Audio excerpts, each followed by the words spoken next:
Darurat berlaku sebab apa? Sebab PKP. Terima kasih. Terima kasih. Darurat berlaku sebab PKP lah. Darurat berlakunya disebabkan oleh 3 orang pegawai barat, pegawai, maafkan saya, bukan pegawai. 3 orang pengurus ladang dibunuh. 3 orang pengurus ladang dibunuh mati dia. Ya betul. Okay, itu pasal 6.2. Lepas tu kita dah habis pasal 6.2, kita belajar pula pasal 6.3. Dalam 6.3 kita belajar pasal langkah-langkah mengatasi komunis. Kita belajar pasal langkah-langkah mengatasi komunis. Okay, kan? Ada berapa langkah semua yang kita dah belajar? 3, 7. Tengok sikit, 9, 4, 7, 9, 6. Wah, 7, 9, 9. Baru sampai PKP. 10. Oh, ini nombor ni main hentam je ni. Nombor ni main hentam je lah. Kita tak tahu pun nombor apa semua. Kita main pedal sajalah. Asalkan ada, bandai sajalah. Okay, jom kita tengok. Antara langkah-langkah untuk mengatasi ancaman komunis. Yang pertama, kepada siapa-siapa yang tak tahu. Okay, yang pertama, kita ada satu langkah yang dikenali sebagai darurat. Ni, langkah yang pertama, darurat. Dan yang kedua, selain daripada darurat, yang kita dah belajar, iaitu pasukan keselamatan. Okay, pasukan keselamatan ada berapa kategori? Terima kasih kepada yang tak tahu, tak apa, jadi saya bagi tahu. Yes, ada 3 kategori, iaitu keselamatan. Kita ada askar, lepas tu polis, dan lagi satu kita ada sukarelawan. Okey, baik. Next, perkara yang ketiga, cara nak mengatasi yang darurat yang ketiga, iaitu pengenalan kad kebangsaan. Pengalanan, Allahu Akbar, lantoklah. Okay, bahasa dia IC sorry dia salah ejen dekat situ biarlah dia. Okay, kad pengenalan itu yang ketiga. Dan yang keempat, kita belajar pasal apa kita panggil sebagai pengampunan komunis. Okay, pengampunan komunis yang keempat. Dan yang kelima, kita belajar pasal rancangan BRICS. Dan yang ketujuh, kita belajar pasal apa kita panggil sebagai perintah berhuruf. Okay, Masyan. Okay, jom.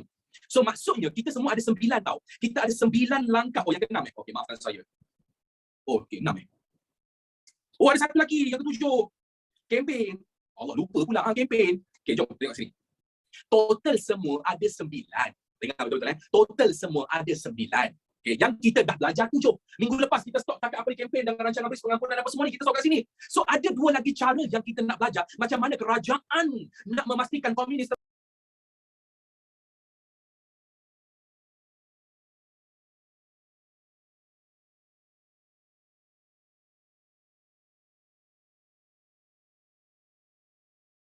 total semua ada 9. Okay, yang kita dah belajar 7. Minggu lepas kita stop takat apa di kempen dengan rancangan BRICS pengampunan apa semua ni, kita stop kat sini. So ada 2 lagi cara yang kita nak belajar macam mana kerajaan nak memastikan komunis terhapus dalam negara kita. Langkah apa, langkah ke-9. Persoalan dia sekarang ni, banyaknya kita nak belajar. Banyaknya sampai 9. Kita student, kita dah nak belajar maths lagi, fizik, kadang-kadang perniagaan, ekonomi, akaun, belajar bahasa Melayu lagi, agama Islam lagi, moral lah. Banyaknya. Louder please. Okay, louder. Kita banyak belajar ni. Hai, apa nak belajar matematik lagi, agama Islam, kita nak belajar semua ni. Kata louder, saya bagi louder lah benda tu supaya orang lain semua dengar kan. Okay, tetapi itulah kami sebagai seorang cikgu, kami nak memudahkan awak supaya awak belajar dengan orang kata minimum. You tak perlu pun nak baca, bukan baca maksud you tak perlu pun nak fokus kepada 9 poin yang ada. Yang you hanya perlu fokus kepada 3 benda. 3 benda ni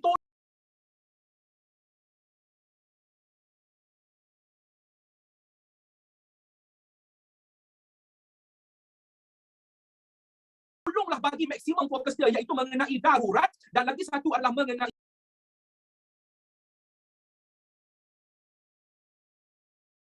pasukan keselamatan. 2 benda ni dulu yang kita dah belajar. Tetapi hari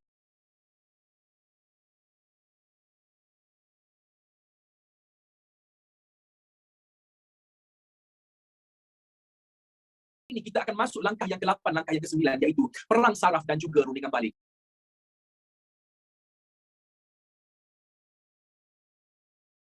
Perang saraf ni tolonglah fokus betul-betul 100%. Perang saraf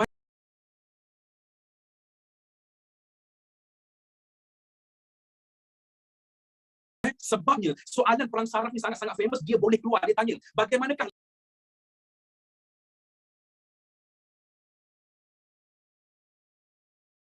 perang saraf yang dilaksanakan oleh kerajaan.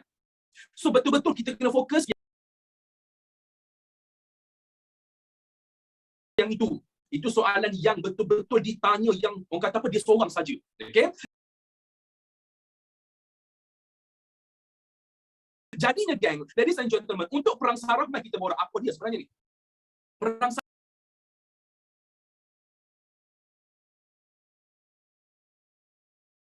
saraf ni perang otak lah ke perang apa? Saraf adalah urat. Oh, so maksudnya kita perang urat. Oh,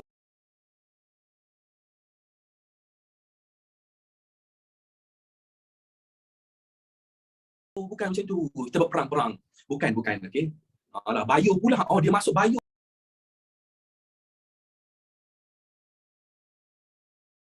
pula saraf. Allahu Akbar. Okey. Perang saraf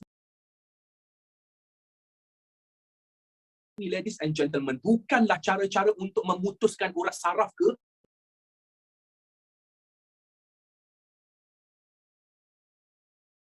Bukanlah cara-cara untuk kita cari mana urat yang penting kita nak toreh dia ke, tak. Perang saraf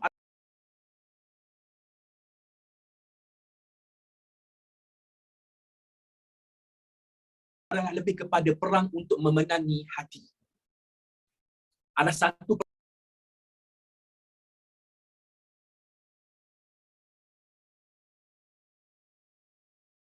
perang untuk memenangi hati.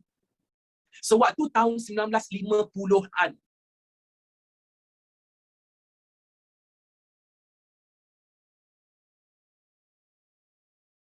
tahun 1952, Perdana Menteri waktu tu ataupun jawatan dia nama dia Pesuruhjaya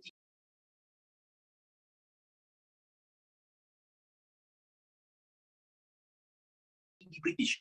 Jawatan nama tu lebih kurang macam Perdana Menteri, ya. Dan time tu Perdana Menteri kita nama dia adalah Sir Gerard Templer. Sir Gerard Templer ni, dia adalah seorang rakyat British yang jadi dia fikir apa tau? Dia fikir dekat tanah Melayu ni nak lawan komunis, kita tak boleh guna senapang dah.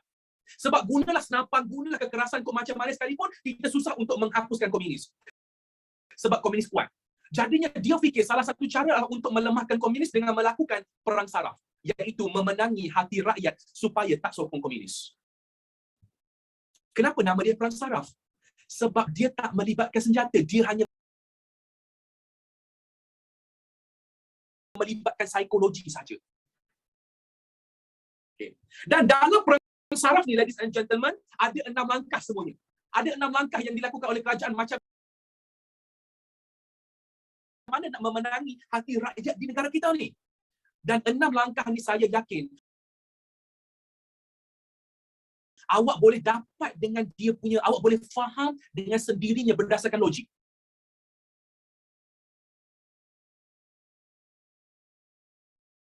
Tak percaya? Okey, jom kita tengok . Okey, jom kita tengok . Awak boleh faham dengan secara logik. Yang pertama, mengadakan lawatan. Ni, langkah yang pertama, macam mana nak memenangi hati rakyat. Buat lawatan. Siapa yang pergi buat lawatan? Yang pergi buat lawatan tu adalah pemimpin. Sir Gerard Templer sendiri yang pergi buat lawatan. Bukan lawatan sambil belajar yang awak pergi dekat sekolah, pergi Legoland ke, pergi lawatan sambil belajar ke mana-mana. Yang itu lain. Yang ni buat lawatan ni yang ni buat lawatan ni adalah pemimpin Gerard Templer waktu tu. Dia sendiri nak pujuk rakyat supaya rakyat jangan join komunis.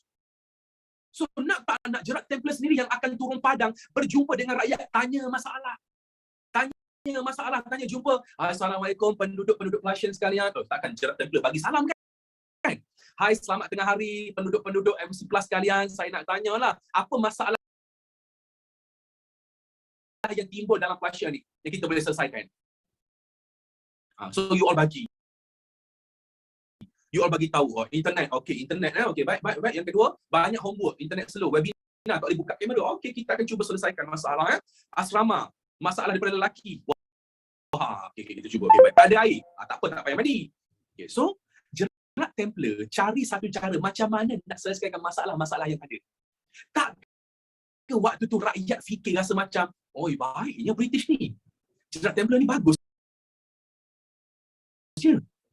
Kan? Tak ke rakyat fikir macam tu kan? So, rakyat ni dia ada 2 pilihan sekarang. Sama ada nak sokong komunis ke sokong British. Komunis buat apa? Komunis kerja dia menembak, ambil orang seksa, curi beras, rompak. Kalau tak bagi, dia bunuhnya kita.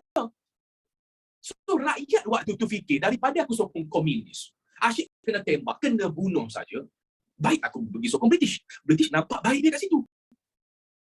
Itu cara yang dilakukan dalam perang saraf yang pertama. Buat lawatan. Okay. Cuma saya nak bagi tahu awak.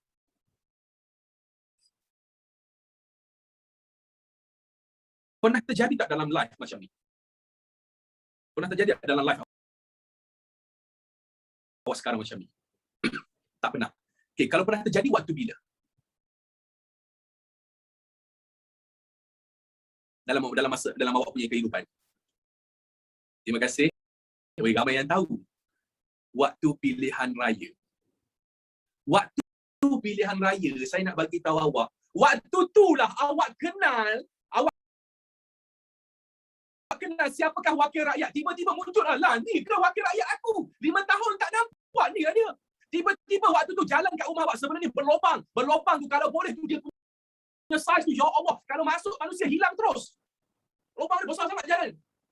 Tapi waktu nak dekat pilihan raya, lobang ditampal cantik. Jalan ditar cantiknya kan. Lepas tu tak ada internet. Internet bukan main, laju pula tiba-tiba waktu nak pilihan raya. Sebab apa jadi macam tu? Sebab wakil rakyat nak dekat dengan awak supaya nak minta awak sokong dia. Nak menang hati dia. Tu cara dia. Okay. Lepas habis pilihan raya, jalan tu berlobang. Tak kisahlah macam apa jadi pun, dah tak ada dah. Boleh? Pelik kan? So that's a perang saraf kita panggil dia. Okay. Cumanya macam mana kita nak explain dalam exam kan? Okay, jom kita explain exam. Mendampingi rakyat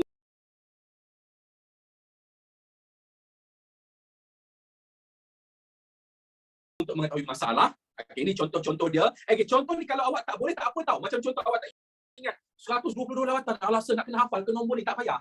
Tak payah. Ini just saya nak cerita kepada awak, just huraian saya. Apa yang Jerat Templar buat, dia buat 122 lawatan pergi ke sekolah, kampung, hospital, pondok polis. Andai kata awak tak boleh hafal berapa banyak dia pergi buat lawatan, tak payah tulis. Awak just cakap je lah. Jerat Templar pergi buat lawatan ke kampung-kampung, sekolah-sekolah. Diikuti dengan isterinya, melawat kampung-kampung. Macam tu je lah. Tak payah pun cerita 20 kampung baru, 122 kampung apa semua, tak payah. Cukup. Setakat awak bagi tahu melawat kampung untuk mengetahui masalah rakyat. Cukup lah. Boleh? Okay, itu langkah dalam perang saraf yang pertama. Siapa isteri dia, sir? Tak tahu. Mungkin Afikah ke? Dini Huda ke, mana saya tahu. Okay, next. Langkah yang kedua dalam perang saraf iaitu satu langkah yang dikenali sebagai melonggarkan syarat kewarganegaraan. Melonggarkan syarat kewarganegaraan. Saya nak tanya, longgarkan syarat kewarganegaraan ni untuk siapa? Untuk kaum mana? Kaum Cina dengan India kan? Maksudnya bukan Melayu lah kan? Okay. Benda ni sebenarnya difokus kepada masyarakat Cina especially untuk melonggarkan syarat kewarganegaraan ni. Okay. Kisah dia abang kakak yang dihormati sekalian. Komunis, ramai di antara mereka, parti komunis Melaya ni kebanyakannya terdiri daripada orang Cina. Okay. So, kerajaan betul-betul nak kena ambil hati orang Cina supaya tak pergi join komunis. So, macam-macam cara kerajaan buat itu, buat ini apa semua, dan sampailah satu tahap iaitu kerajaan bagi tahu kepada penduduk-penduduk, kita akan bagi kepada orang Cina dengan orang India kewarganegaraan. So, maksudnya, you dah tak payah dah nak balik ke China, you duduk je di sini dengan syarat jangan sokong komunis. Dengan syarat jangan sokong komunis. So, penduduk orang Cina, orang India ni apa semua, dia akan jadi macam, tak payahlah sokong British, tak payahlah sokong komunis. British boleh bagi kewarganegaraan kepada kita. So, tak ada orang nak join komunis lah. Makin lemah tak komunis. Kan? Dia jadi macam makin lemah kan, makin down sebab tak ada orang nak sokong dia orang kan. Okay, so itulah antaranya. Dan kesan dia, kalau kita boleh tengok kat sini, ini kesan dia. Lagi sekali saya cakap, kalau you tak ingat numbers, it's okay. Kalau you tak ingat numbers, it's okay. 1.2 juta orang Cina dan 180,000 orang India jadi warga negara tanah Melayu waktu tu. Okay, so dah tak sokong dah komunis. Banyak pun. Okay, so setakat ni, perang saraf dapat tangkap apa yang dilakukan. Okay, laju punya. Next, itu perkara yang kedua. Lagi perkara yang ketiga dalam perang saraf yang dilakukan untuk memenangi hati rakyat. Untuk memenangi hati rakyat yang ketiga, mengadakan pilihan raya Majlis Bandaran Kuala Lumpur. Jap. Pilihan raya Majlis Perbandaran. Apa benda ni? Pilihan raya Majlis Perbandaran. Macam tak pernah dengar pula tiba-tiba ni. Okay. Majlis Perbandaran ni maksudnya adalah satu kawasan yang kecil. Lagi sekali saya ulang, satu kawasan yang kecil. Macam contohnya, dekat Kelantan ada satu nama tempat dikenali sebagai Kota Baru, betul? Okay. So kita ada Majlis Perbandaran Kota Baru. Maksudnya kawasan Kota Baru saja. Dekat Kedah ada Alostar.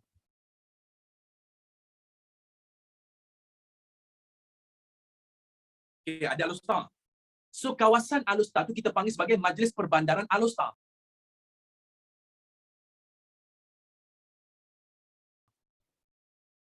Zaman dulu, kawasan-kawasan yang kecil ni macam contoh kalau Kota Baru ke Alostar ke daerah-daerah apa semua ni, dia ditadbir oleh Majlis Perbandaran. Dia ditadbir oleh Majlis Perbandaran nama dia. So Majlis Perbandaran akan uruskan nak cantikkan tempat tu macam mana. Lepas tu nak bagi bangunan, nak bina berapa tingkat. Majlis Perbandaran punya kerja lah. And waktu tu British nak tarik orang bukan Melayu ni untuk jadi pemimpin dekat Kuala Lumpur. Orang Melayu dah ada. Tapi British nak tarik juga orang bukan Melayu.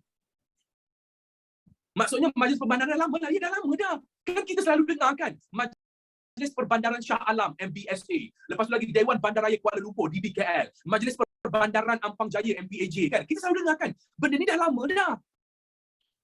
Tapi kadang-kadang kita nampak apa? Kita nampak, oh MPKB, oh petik sampah ni. Kita nampak yang petik sampah je. Kita tak nampak part yang lain. Okay? So British nak bagi peluang kepada penduduk-penduduk di tanah Melayu ni, tak kira lah orang Melayu ke bukan Melayu, especially bukan Melayu waktu ni sebab orang Melayu dah jadi pemimpin. Yang bukan Melayu ni pula British nak tarik supaya pergi. British nak tarik supaya pergi, kita jadi ahli pemimpin. So orang Cina dengan orang India duk fikir rasa macam kalau kita sokong komunis, belum tentu komunis akan bagi kita memimpin negara. Better kita sokong British. British dah siap bagi dah.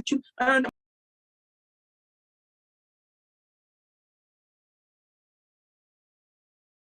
memimpin apa semua. Okay? Dan you tahu tak siapa yang menang ni? Majlis pilihan raya ni. Dia ada parti politik yang join ni. You tahu siapa yang menang pilihan raya ni? Dia kata pilihan raya pertama di Malaysia. Actually sebenarnya salah tu. Pilihan raya pertama diadakan di Georgetown sebenarnya. Pilihan raya pertama diadakan di Georgetown. Dan you tahu siapa yang menang dekat Georgetown tu? Yang menang adalah Democratic Party nama dia. UMNO kalah waktu tu. UMNO kalah. Bab 8 nanti baca. Okay, next. Itu perkara yang ketiga. Memberi galakan kepada orang bukan Melayu untuk berpolitik. Okay, lalu seterusnya,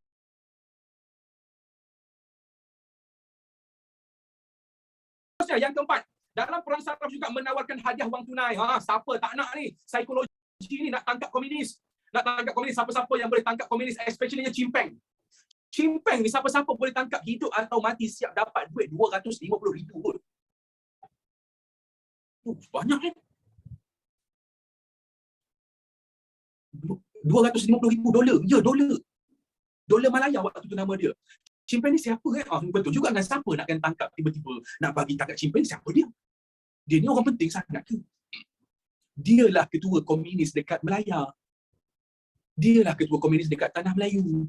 So waktu tu British buat satu keputusan, siapa-siapa yang boleh tangkap Chimpeng mati ke hidup ke, kita bagi 250,000. Jadinya, kalau you rasalah kan, contoh ada seorang rakyat biasa, contohnya seorang rakyat biasa, dia kenal Chimpeng. Dia baik dengan Chimpeng. Dia tahu Chimpeng dekat mana. Tapi dia bukan komunis, dia rakyat biasa je.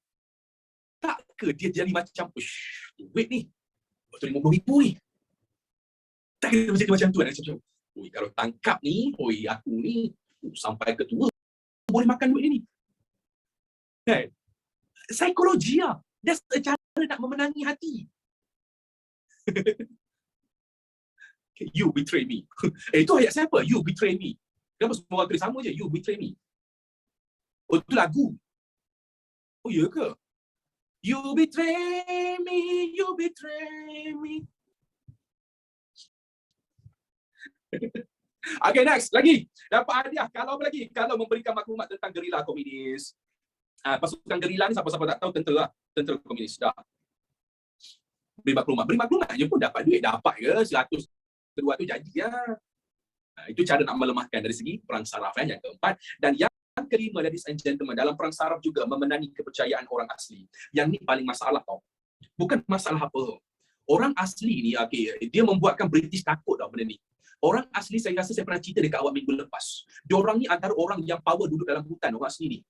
Diorang dalam hutan dan diorang ni lebih banyak mengetahui seluk-beluk hutan. Semua orang dah tahu dah. Dan saya tanya awak, komunis tempat dia dekat mana? Komunis diorang menyorok dekat mana? Dalam hutan. Tak ke dekat dengan kawasan orang asli, betul?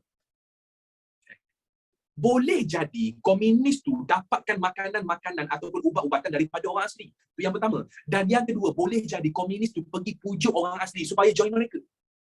Pujuknya orang asli, hai Tok Ketua, Tok Batin, saya komunis ni bagus, komunis ni hebat, kita sama-sama kena berjuang bersama. Dan kalaulah orang asli ni boleh join komunis, you tahu tak komunis akan jadi kuat? Sebab diorang power dalam hutan. So macam mana nak fight benda tu?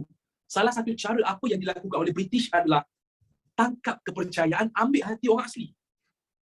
Kalau awak lah kan di tempat British, awak macam mana nak ambil hati orang asli? Awak nak buat? Culik dia. Bagi hadiah, bagi kek, bagi coklat. Kenyit mata. Silat-silat lagi dia berlarinya. Bagi bunga. Botakkan kepalanya. Terima kasih. Lepas ni jangan bagi tahu saya lah kenapa crush tinggalkan awak. Bagi baju. Okey, baik. Okey, kisah dia, of course lah, kita akan bagi kemudahan kan. Letak air, bagi elektrik, buat sekolah. Nampak? Bina sekolah. Lepas tu lagi bagi tempat perlindungan. Perlindungan maksudnya tak ada orang boleh kacau. Kita letak tentera ramai-ramai. So orang asli akan rasa diri dia selamat. Dia selamat, ada sekolah, rasa macam wah banyak kemudahan, banyak yang British bagi. Of course lah orang asli akan jadi macam sayangnya dekat British. Sayangnya. Baiknya dia ada banyak kemudahan. So, dah tak sokong komunis. Itulah kisah mengenai yang kelima. Okay, next. Perang saraf yang keenam. Untuk perang saraf yang keenam, ladies and gentlemen, cara macam mana British nak memenangi hati adalah, okay, kita ada apa yang kita panggil iaitu, ni dia, memajukan perkhidmatan penerangan. Memajukan perkhidmatan penerangan. Penerangan tu maksudnya apa? Kalau sekarang kita ada TV. Kalau sekarang kita ada TV. Lepas tu lagi radio, internet. Itu penerangan tu. Internet, apa lagi? Capaian, tak kisahlah asalkan kita dapat maklumat. Okay, saya tanya awak, macam mana kerajaan nak umumkan PKP dibatalkan? Macam mana kerajaan nak umumkan sekiranya satu hari nanti boleh menentas negeri? Adakah kerajaan bagi tahu lepas tu sebar daripada WhatsApp saja? Adakah kerajaan bagi tahu okay, kita buat dekat surat khabar saja? Kalau letak dekat surat khabar saja, silap-silap bang kita sampai ke Sudan memang PKP sajanya. Kerajaan bagi tahu semua kan. Bagi tahu semua maksudnya even dekat Facebook pun ada dia punya gerakan dia Facebook. Lepas tu pula dekat TV pun ada kan, buat live dekat TV. Lepas tu di radio sampaikan berita, di Twitter pun sampai juga, dekat TikTok pun sampai. You nampak tak dia punya awareness tu, dia punya capaian tu luas jadi. Okay, itu punya kisah. Itu punya kita cerita sekarang ni. Zaman dulu macam mana nak bagi tahu kepada masyarakat, janganlah sokong komunis. Komunis ni jahat kot. Korang komunis tahu, korang tahu tak komunis dah buat apa dah? So zaman dulu adanya perkhidmatan penerangan ni yang mana lebih kepada radio. Lebih kepada radio. Kalau buat dekat TV, agak-agak you all sampai tak mesej yang nak disampaikan? Tak sampai. Tapi orang zaman dulu, setiap kampung pasti akan ada radio. Dia tak semua ada radio, maksudnya mungkin rumah sebelah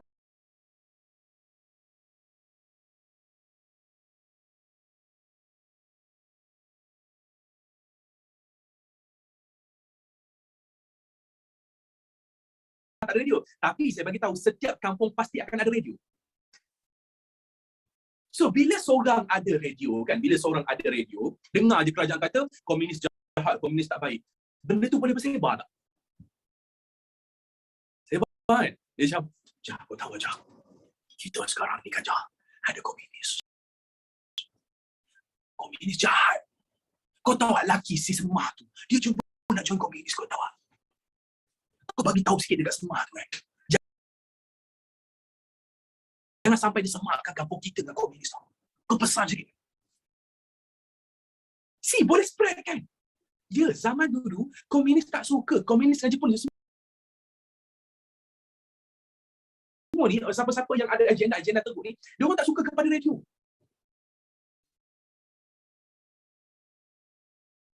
Dia orang tak suka kepada radio. Sebab tu siapa-siapa yang ada radio, silap-silap boleh kena bunuh. Sebab tu siapa-siapa yang ada radio, silap-silap boleh kena bunuh. Ha. Ya. Ada radio je pun. Radio, kau ada radio. Radio. Ada radio kena bunuh. You tahu pasal apa?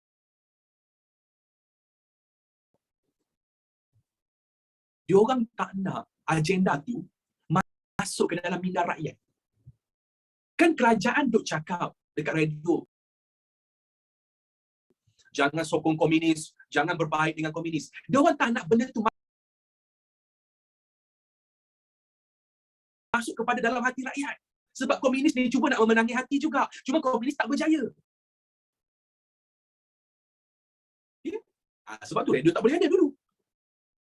Kalau yang ada alat telegram tu, siapa-siapa yang ada alat telegram ibarat macam seorang yang kaya sangat-sangat, yang boleh beli Ferrari yang berharga 15 juta. Telegraf, bukan telegram, sorry, maksud saya telegraf. Sabar bertelegraf. Dan masalah dia, kalau someone ada telegraf, awak nak borak dengan siapa? Yang ada telegraf waktu tu British. Takkan awak nak borak dengan British kalau ada telegraf? Hai Abang Tish hari ni apa khabar? Dah makan ke belum? Takkan nak borak macam ajak kahwin. Hi, do you want to get married? Macam mana kata? Macam ajak kahwin ni? Do you want to marry? Macam mana? Lantok lah, tak reti aku. Will you marry me?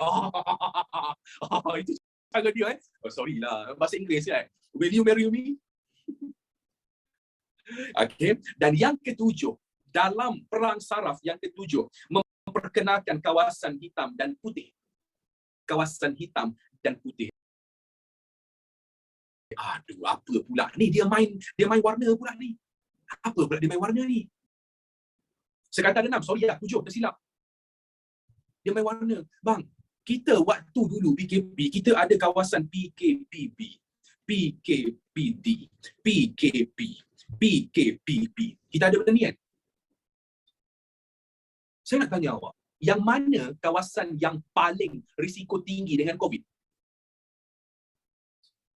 PKPD betul. So maksudnya kita kena berhati-hatilah dekat PKPD ni kan. Kita kena berhati-hati, kena buat jarak lebih. Kalau pakai mask, kena pakai 5 lapis mask. Lepas tu pula tak boleh keluar langsung. Betul, kena jaga kan. PKPD kan. Macam mana kita tahu kan? Waktu tu tak ada lagi istilah kawasan PKP, kawasan penuh komunis. Contoh, kawasan tiada komunis, kawasan yang tak ada. Istilah zaman dulu, diorang gunakan warna. Warna hitam ni merujuk kepada kawasan yang ramai komunis. Kawasan putih lebih kepada bebas komunis. Jadi apa kaitan? Bila kerajaan memperkenalkan warna-warna kawasan semua ni? Awak jangan bayangkan macam, maksudnya kalau dekat Perak tu gerik tu kawasan hitam, contoh gerik kawasan hitam, maksudnya warna dia semua warna hitam lah dekat situ. Jalan warna hitam, rumah warna hitam, tanah warna hitam, pokok warna hitam.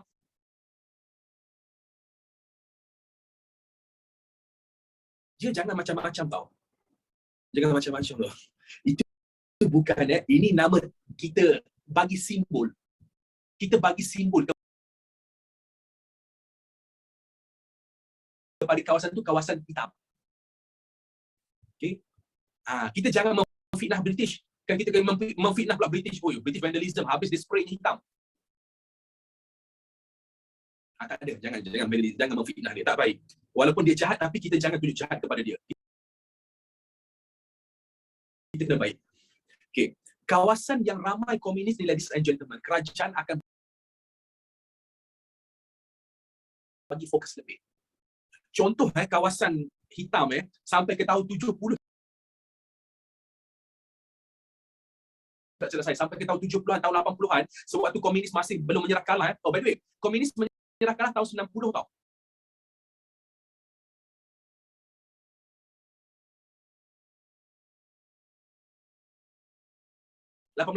Betul-betul dah tak ada komunis.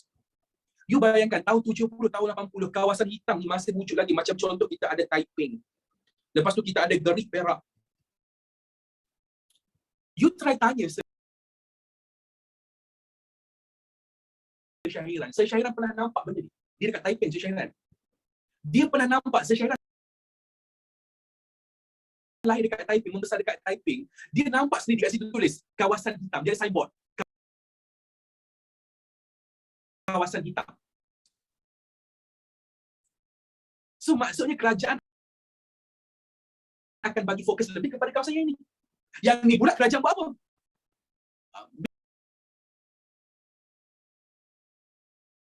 Biasa kurangkanlah fokus. Ya. Tapi sekarang dah tak ada lah. Saya hidup waktu zaman komunis.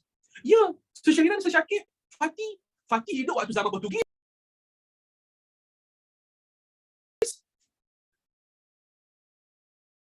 Betul tahun 1990 baru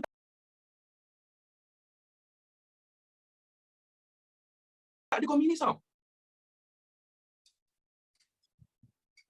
Saya tahun 2000, lain. Apa ni? Ya ke? Betul lah saya lahir tahun 2000, lain. Saya Gen Z. Ya, saya Gen Z. Tahun 90. 1990 baru tak ada komunis. Menyerah kalahnya komunis tahun 1989. Ini menyerah kalahnya komunis. Tapi dah kosong habis tahun 1990 lah. Ya, baru lagi kan? Okay. Sangat-sangat baru lagi. 31 lah. Ya, betul. Macam mana dengan merdeka? Kita merdeka dalam darurat. Kita merdeka dalam darurat. Dan you tahu tak, sewaktu nak merdeka dekat stadium tu, ada bom tau. Kita jumpa bom, ada 5 bom tak silap saya. Jumpa dekat stadium merdeka. Komunis dah planning nak letupkan dah. Sewaktu Tunku Abdul Rahman berucap apa semua.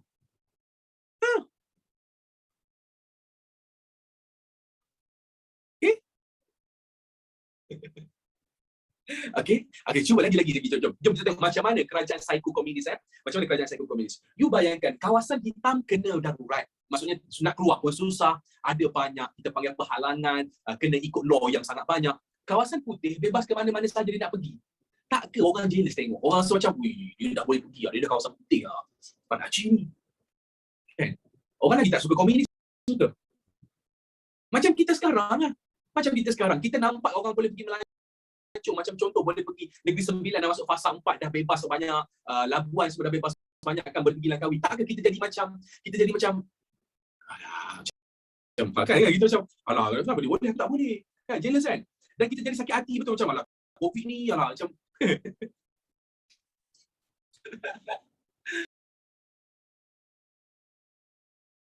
ya, konsep yang sama juga. Okey, cumanya abang kakak perang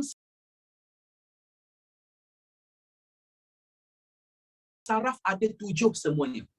Lagi sekali saya ulang perang saraf ada 7 semuanya.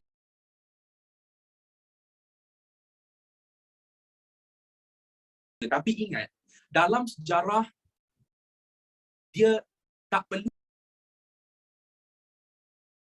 you nak hafal ke 7 perang saraf ni. You cari 4 saja. Especially untuk esei. Sebab untuk esei dia akan tanya, terangkan langkah-langkah perang saraf. So bila soalan tanya minta you terangkan mengenai langkah-langkah perang saraf, you carilah mana-mana 4 yang you rasa mudah. Dan paling saya rasa student akan hafal yang ini.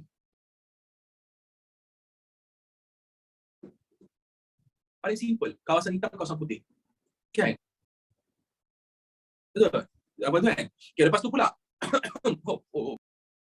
Bateri. Bateri dah habis. Okay, selain pada tu, kita ada lagi. Kita ada yang lain. Macam contoh, this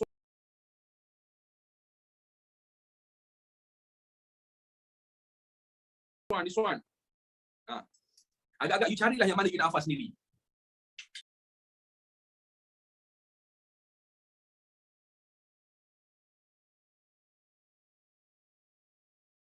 Kena terangkan ke maksud hitam putih? Kena terangkan lah, bagi tahu lah. Kawasan hitam apa dia, kawasan putih apa dia. Kena bagi tahu. Dia kena bagi tahu.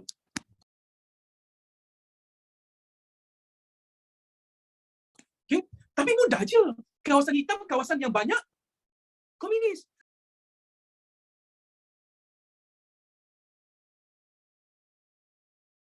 Kawasan putih, kawasan yang bebas, komunis. You terang itu je.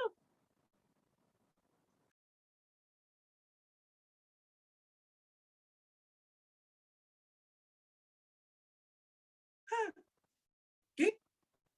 Baik. So, ladies and gentlemen, settle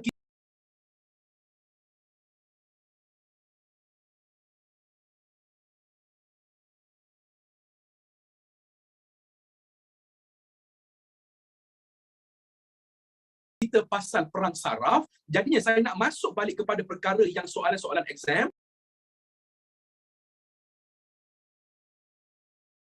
Contoh dia macam ni. Lagi sekali, kita belajar dah 8 kan? 8 langkah kan?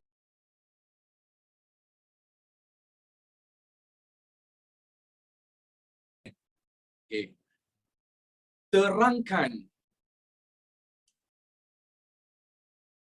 mengenai langkah-langkah mengatasi ancaman komunis. So, yang tulisan terangkan langkah-langkah mengatasi ancaman komunis. Ingat, 3 benda yang you wajib hafal kau 3 benda. Apa dia?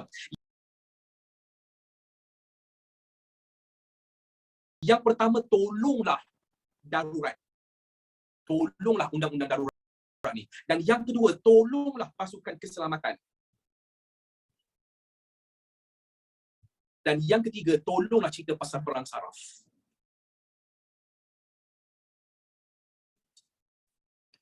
Kenapa saya tak cakap pasal pengenalan, saya tak cakap pasal kempen, penjahat apa semua. Pasal apa saya tak cakap pasal apa lagi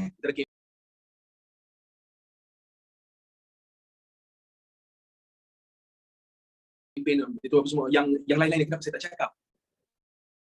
Sebab you tahu tak? Soalan, kalau yang ni, kita boleh jawab darurat, boleh jawab pasukan keselamatan, boleh jawab perang saraf. Tapi kalau soalan tanya, terangkan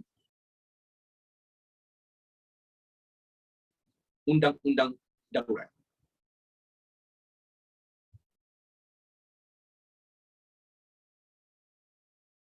Takkan you nak cerita pasal perang saraf? Takkan you nak cerita pasal pengenalan? Betul? You hanya boleh cerita pasal undang-undang darurat saja. Nampak tak? Untuk soalan darurat, you boleh jawab juga dengan yang ini, tapi untuk soalan darurat sendiri, jawab darurat lah. You faham tak apa yang saya cuba tengah sampai? Saya rasa macam,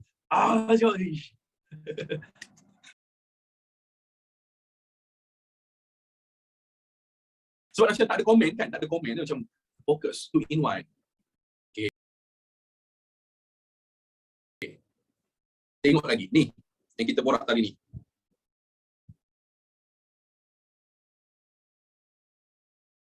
Ni, yang kita borak itu lagi. Ni.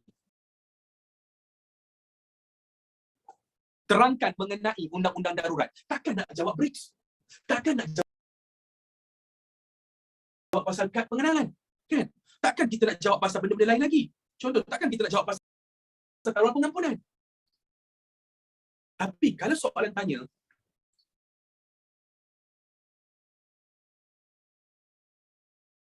bagaimanakah langkah untuk mengatasi ancaman komunis? Boleh kita jawab darurat?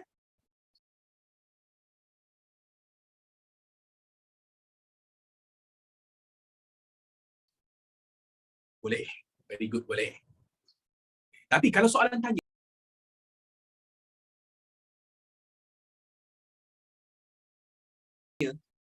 terangkan mengenai perang saraf. Adakah kita nak jawab pasal darurat?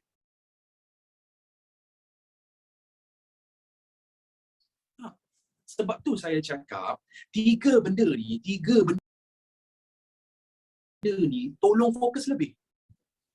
Darurat, pasukan keselamatan, dan perang saraf. Sebab bila keluar soalan esei pasal ni, you boleh jawab 3 ni. Tak payah jawab pasal IC pun tak apa. Tak payah jawab pasal rancangan BRICS pun tak apa. 3 ni.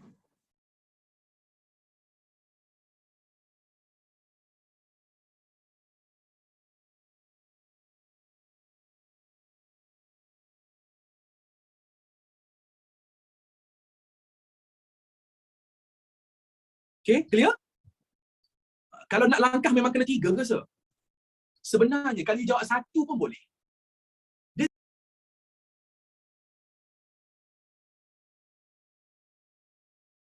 semestinya 3 tau. Contoh ni dia. Terangkan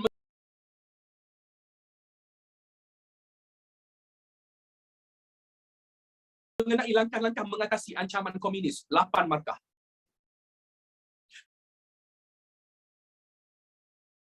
Kita tak nak jawab pasal darurat, kita tak nak jawab pasal pasukan keselamatan, kita hanya nak jawab pasal perang saraf. Betul? Kita jawab pasal perang saraf kan. Dan perang saraf kita tahu ada 7 langkah semua. Kita tahu ada 7 langkah semuanya. Kalau kita ingat lagi lah, itu perang saraf. Yang pertama, buat lawatan. Lawatan. Lagi, selain daripada lawatan, buat apa lagi? Selain daripada lawatan, kita ada apa yang kita panggil kawasan hitam, kawasan putih.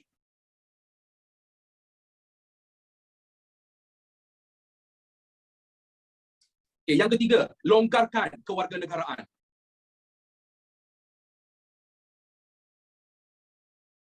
Yang keempat, hadiah. Lagi, yang kelima,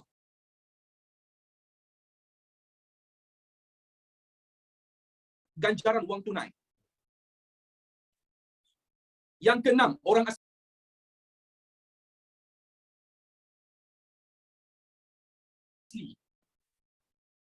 You tahu tak? Kalau you jawab satu perang saraf saja, you boleh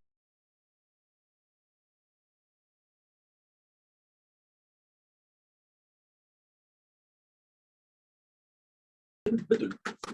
Ni semua betul lah ni. Betul. Satu markah, 2 markah, hurai lagi. Lawatan pergi mana? Jerat Templar pergi kampung, dapat markah lagi. Kawasan hitam putih. Hitam adalah komunis banyak, putih bebas komunis. Dapat.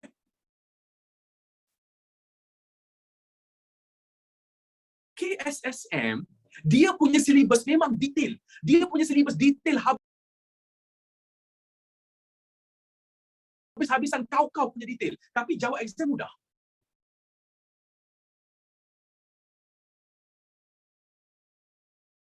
Dia tak ada letakkan syarat. Kalau 8 markah, kena bagi 4 fakta. Tak ada.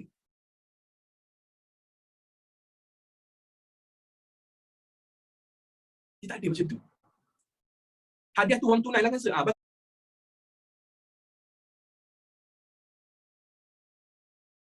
Bagi, boleh. Wang tunai. Faham tak? That's why saya cakap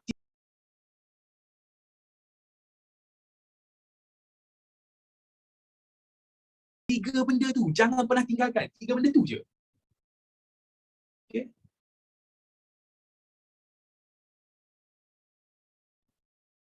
Okay, dah. Cuma saya kena ajar jugalah walaupun mesti macam so,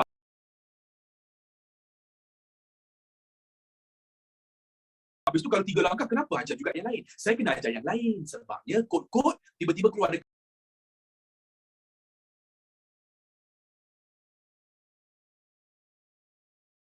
objektif, kena ajar. Kan? Darurat, perang saraf, memperkasakan pasukan keselamatan. Sebab pasukan keselamatan punya kisah. Dia akan tanya, terangkan mengenai pasukan polis yang wujud sewaktu darurat. Pasukan polis saja. So kita alamak pasukan polis dia ada apa dia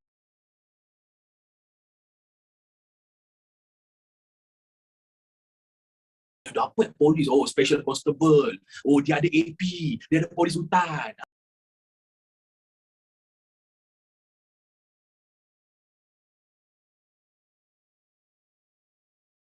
Nampak? So kita kena jawab semua tu. Okay. Dan last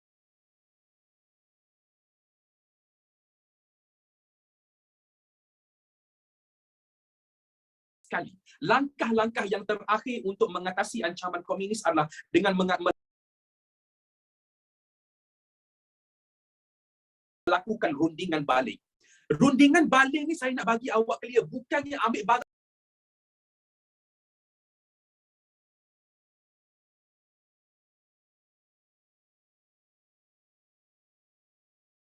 balik, bukan Maksudnya fikir rundingan balik maksudnya kita ambil barang kita balik.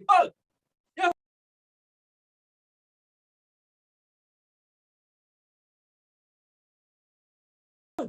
Sir. Yang ke-8 apa, Sir? Yang ke-8 tadi perang saraf.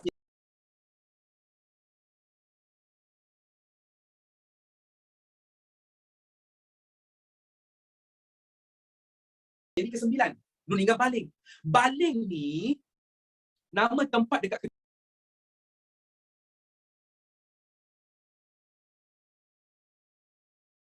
Kedah. Nama tempat dekat Kedah, jangan macam-macam. So, waktu ni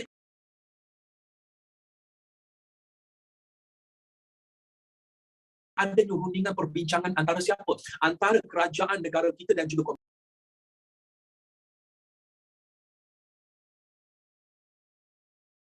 komunis. Yang dilakukan pada tahun 1950 something. Saya pun tak ingat sangat spesifik pun ingat negara itu. Tapi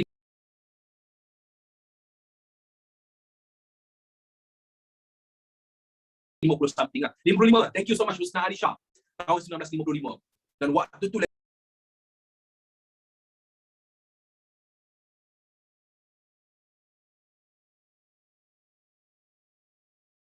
ladies and gentlemen, Chimpeng hantar surat kepada Tunku Abdul Rahman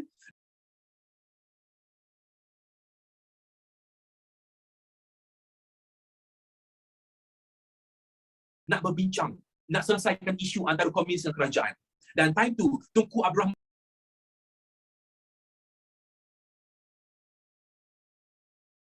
Rahman memang betul-betul terima Chimpeng untuk berbincang. You bayangkan Chimpeng boleh hantar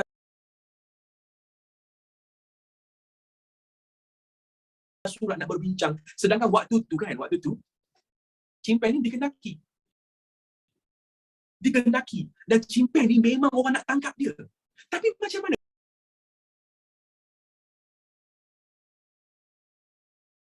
kerajaan boleh bersetuju nak buat rundingan? Dia tu siapa lagi sekali saya cakap Chimpeng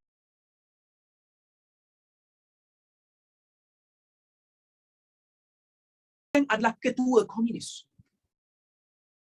Apa? Tapi waktu tu Tunku Abdul Rahman terima. Tunku Abdul Rahman kata terima. Dia kata okay, tak apa, dia nak berbincang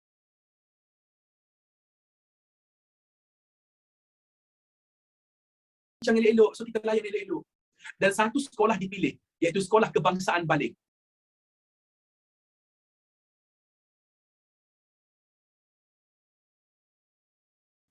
Sekolah Rendah Kebangsaan Baling dipilih, sekolah Baling dipilih.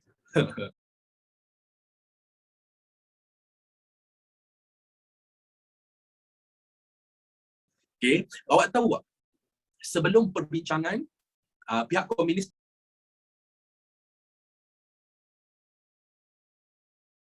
sampai sehari kedua hari sebelum perbincangan lah, pihak komunis diwakili oleh 3 orang.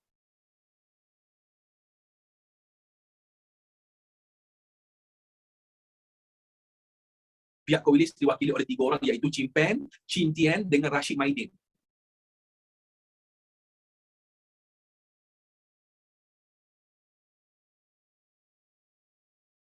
Ini nama dia Chimpeng, Chin Tian, Rashid Maidin. Sekolah tu ada lagi ke? Ada lagi. 3 orang ni.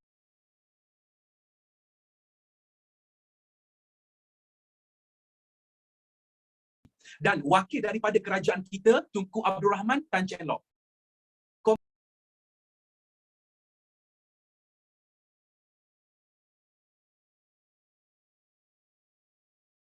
Komunis sampai 3 hari ini cerita betul-betul yang diceritakan oleh guard sekolah tau. Ini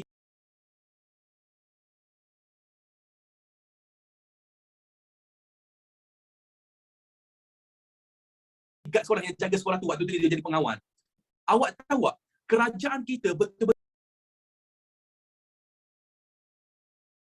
sediakan katil yang selesa, sediakan air, makan minum, buah-buahan semua dalam bilik yang komunis nak duduk ni. Dan waktu komunis datang memang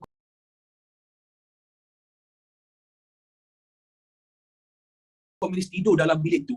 You tahu tak, dia pengawal kat sekolah ni nampak yang Chimpeng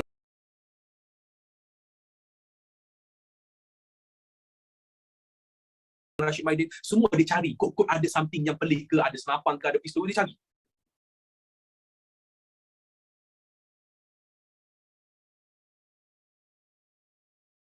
Aku punya tak ada. Dia tengok dia punya jaga keselamatan. Ini sehari sebelum. So,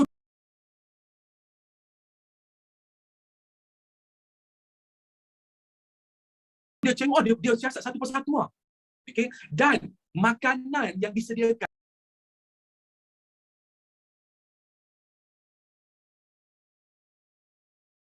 buah, waktu tu buah apple, ada air apa semua, komunis tak usik.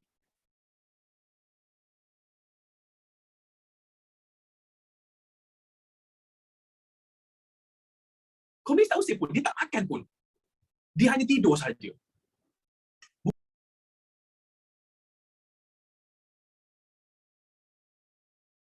Bukan belakang. Mesti kata, so, belakangnya tak makan. Tak. Kalau saya pun, saya takut nak makan.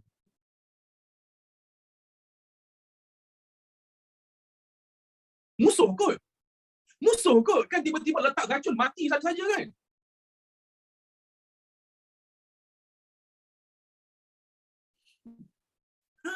Kalau saya pun, saya tak makan.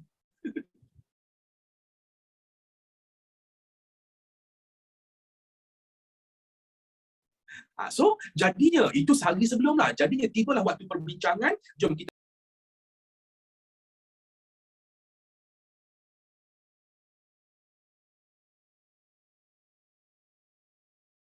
tengok video pasal rundingan balik. Ada video dia.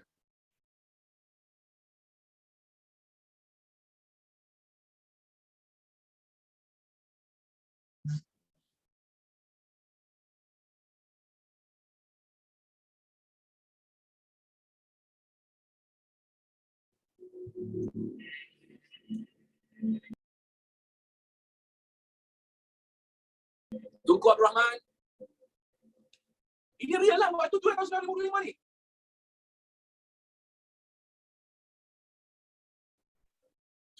Tunku Abdul Rahman. Itu simpan. Masuk.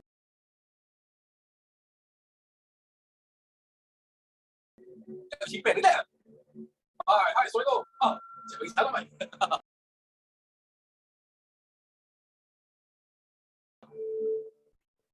Ada wakil British. Nampak siap senyum suka-suka gelak-gelak lagi. Itu dia. Simpan saja untuk Cintian dan Rashid Maidin. Itu lah.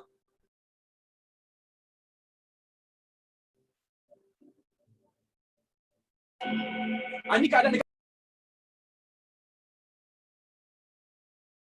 balik waktu tu. Ini keadaan dekat balik. Ramai orang ni tengah tunggu sampai nanti apa nak jadi.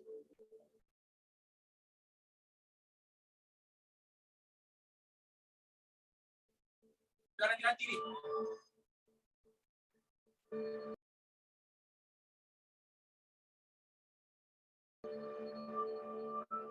Nampak?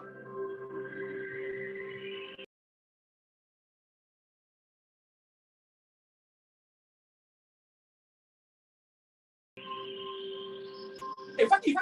Nampak tadi Fatih?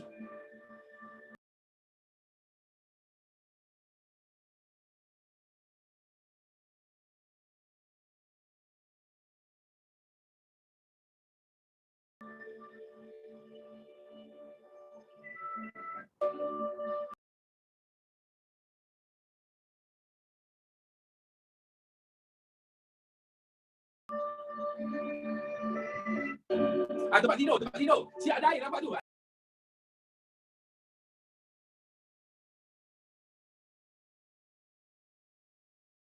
Ada botol air, semua. Ni tempat tidur dia orang. Ni tempat tidur dia orang.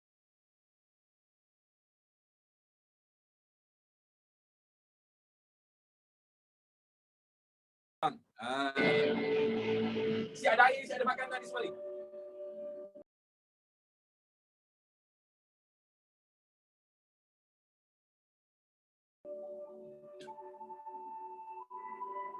See?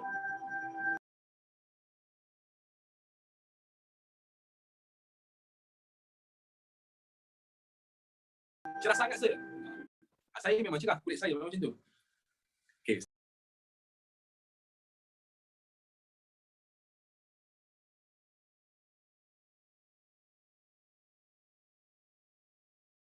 So, bagi tahu. So, you nampak kan macam mana peristiwa berlaku tu. Okay, baik. Dan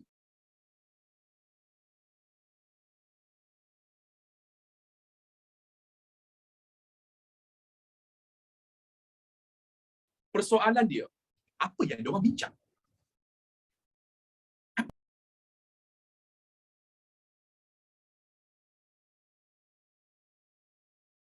Apa yang diorang bincang?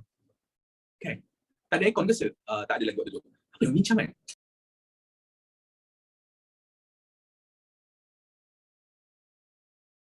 Baik. Tunku Abdul Rahman cakap dekat Chimpeng, Peng.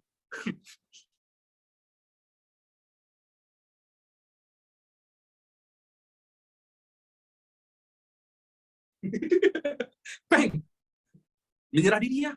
Bubar dengan PKM ni.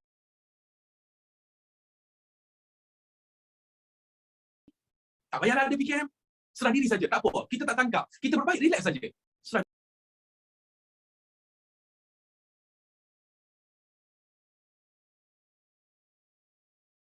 diri. Bubarkan PKM. Okay. Chimpeng pula, oh, kami okey nak serah diri. Kami tak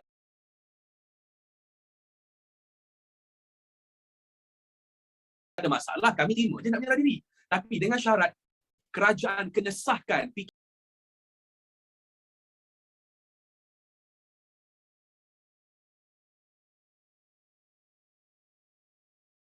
adalah parti politik yang sah. Parti politik yang tidak diharamkan di negara ni.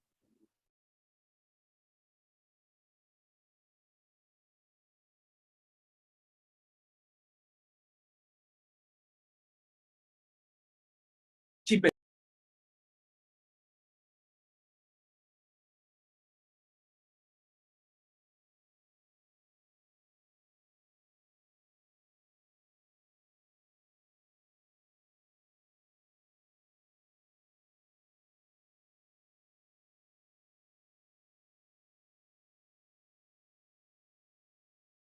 Bagi syarat macam tu. Tunku Abraham pula. Tak boleh gitu, kan? Demo buat tak betul tu, kan? Ada ibarat macam tak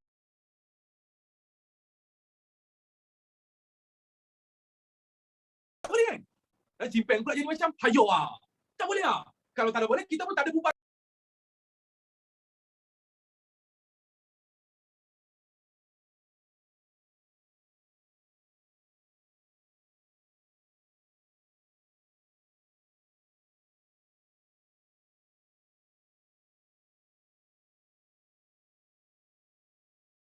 Kita pun tak ada menyerah diri lah. Nampak?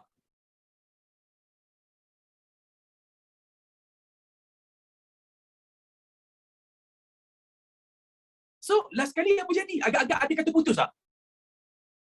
Tak ada.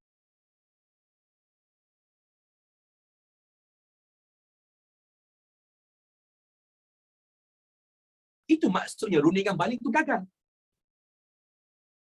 Itu maksud rundingan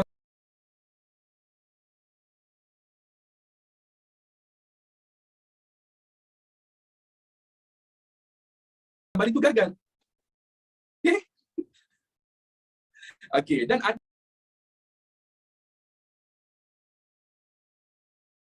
yang tanya, sir, kenapa British ataupun kerajaan negara kita tak tangkap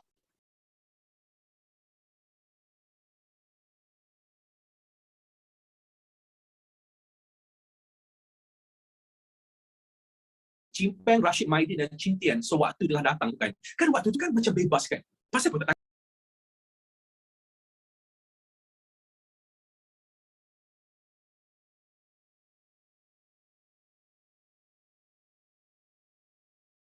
tangkap waktu tu? Kalau you perhatikan, dekat penduduk baling tadi ramai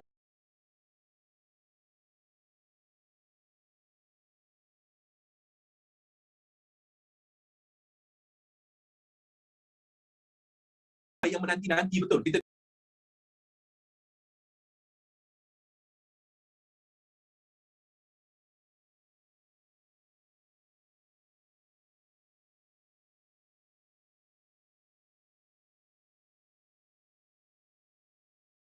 tengok situasi, kan ramai rakyat yang macam tengah tunggu. Wah, you tahu tak, dekat dalam kalangan rakyat tu kita tak tahu siapa komunis.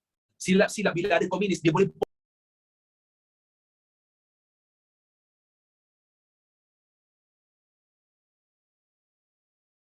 bom dekat situ, habis rakyat mati. Lepas tu pula kita tak tahu silap-silap adanya bom dekat dalam sekolah ke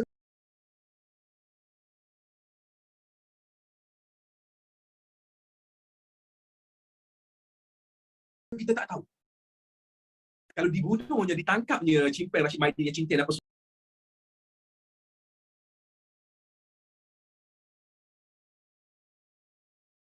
semua, Syed Tunku Abdul Rahman yang mati kena bunuh. Sebab komunis dia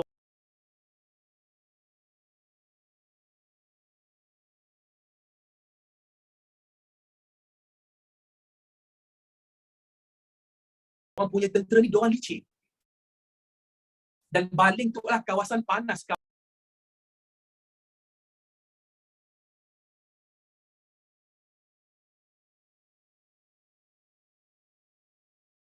kawasan hitam untuk komunis.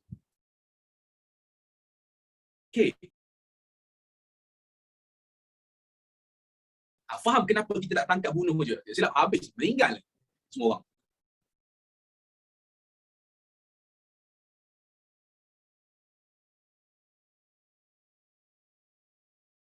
Itulah dia, guys. Cerita pasal 6.3 ni.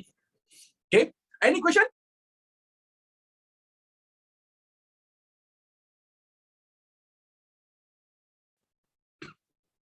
Ada. Okay, so dah tahu dah yang mana perlu fokus?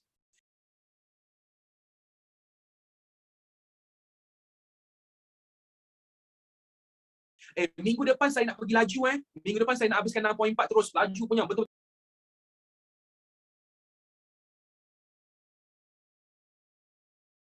Betul laju ni. So harap awak terus macam cepat catch up lah tau. Sebab kita nak kejar ni.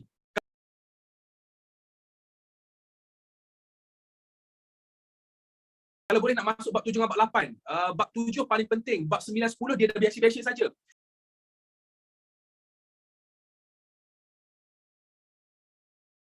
9 bab 10 ni biasa-biasa tau. Dia sangat-sangat biasa. 7 dengan 8 ni kena tahu.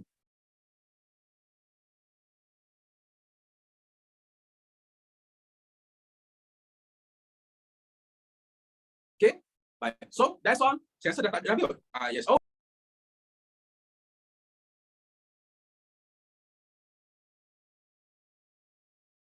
Sikit, 10 minit lagi. Oh, tinggal 10 minit lagi. Kalau tinggal 10 minit lagi, kita boleh teruskan sikit lagi. Oh, ada 10 minit lagi, belum lagi.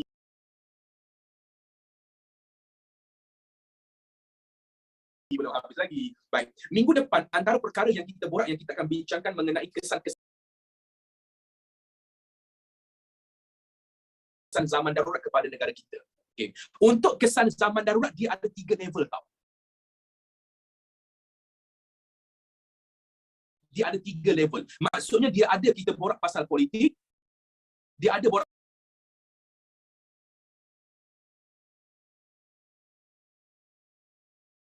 pasal ekonomi, dan ada borak pasal sosial.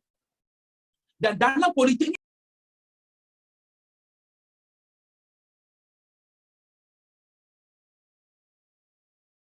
ada macam-macam. Macam contoh, dalam politik akan borak pasal mengenai jumlah warga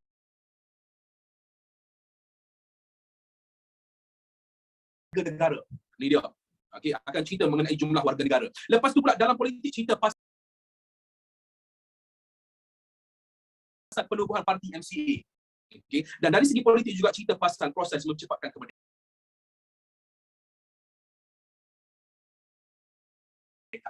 Jadinya kalau you tengok benda ni, boleh jadi tak soalan exam akan tanya, terangkan kesan dari segi politik sahaja. Boleh jadi tak?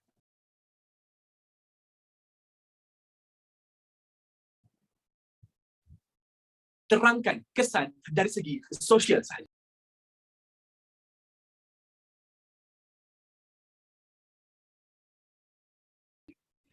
Boleh jadi kan? Dan boleh jadi tak soalan akan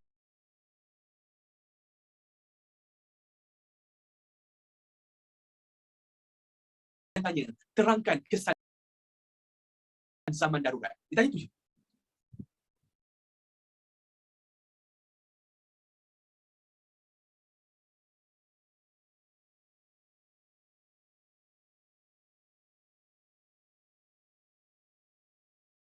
So, soalan ni kita tak boleh pilih nak buat politik saja ke, nak ekonomi saja ke, sosial.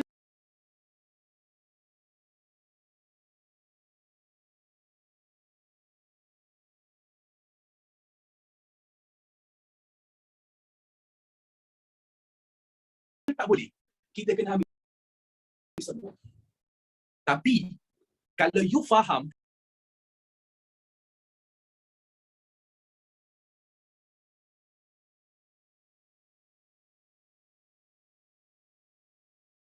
daripada langkah mengatasi nombor 1, daripada langkah mengatasi nombor 1 sampailah ke nombor 9, you faham dia punya langkah, benda ni jadi mudah.